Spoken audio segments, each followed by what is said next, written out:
Ben doktor öğretim üyesi Reyda Aşıklaroğlu. Burdur Mehmet Akif Ersoy Üniversitesi'nde veteriner iç hastalıkları anabilim dalında doktor öğretim üyesi olarak görev yapıyorum. Mersin'e ailemi ziyarete geldim.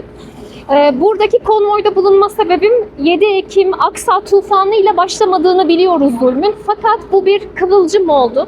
Ardından hepimiz yollara düştük. Din, dil, ırk ayrımı yapmadan bunun bir vicdan hareketi olduğunun farkında olarak yola çıktık. Bizler gördüklerimizden, şahit olduklarımızdan sorumlu olduğumuzu bilen insanlarız. Öbür dünyada, ahirette bize kim ne yapmadı diye değil, sen ne yaptın diye sorulacak. Rabbim o soruya cevap verebilenlerden eylesin inşallah bizleri. Cahit Karaciğer, Mersin Tarsus'tan katılıyorum. Çok güzel bir program oldu. Ümidimiz, düşüncemiz inşallah Rabbim bir an evvel Filistin'e özgürlük nasip eder. Nasıl biz kendi vatanımızda, evimizde özgürce hareket edebiliyorsak, vatanımızın güzel nimetlerinden istifade edebiliyorsak, Rabbim inşallah Filistin'deki, Gazze'deki o kardeşlerimize de bir an evvel fetihler, nusretler nasip eder. O kafir İsrail ve onun destekçileri olanları da Rabbim kahru perişan eylesin. Allah'a emanet olun, selametle kalın inşallah. Mehmet Fatih Tün, Mersin'den geliyoruz, öğretmenim. İşte Saraybosna'dan hareket eden konvoya destek olmak için Mersin grubu olarak, genç aktivistler olarak Niğde'den gelecek esas konvoyu bekliyoruz Adana'nın girişinde. Tüm arkadaşlarımızla beraber müthiş bir heyecan. İnşallah yaptığımız bu çalışmalar büyük bir farkındalık uyandırır. İsrail'in yapmış olduğu bu zulme bir dur demek için tüm dünyadan, buradan, Mersin'den, Adana'dan sesleniyoruz.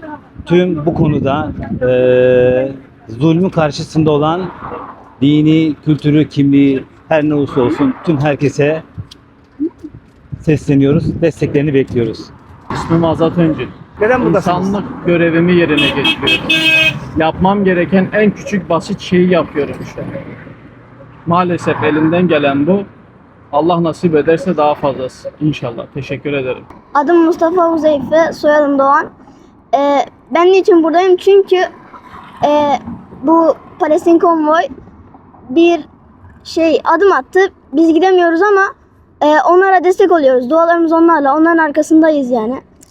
İmkanımız olsa gitmek isteriz ama öyle olmuyormuş. Babamla, annemle, kardeşlerimle geldim.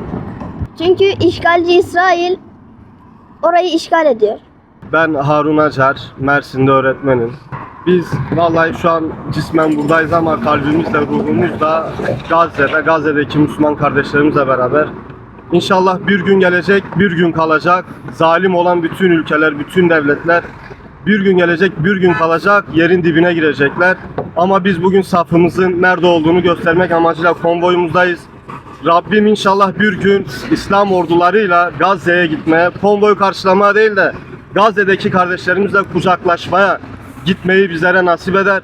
Bu uğurda olmak, bu davada, bu düşüncede, bu şuurda olmak üzere Rabbim hepimizi, bütün Müslüman alemi, bütün İslam alemini muhafaza edip birlik ve beraberlik içerisinde, afiyetler içerisinde daha nice güzel kardeşlik ruhunun bir araya getireceği daha mutlu, daha sevinçli konvoylarda buluşmak üzere diyeyim.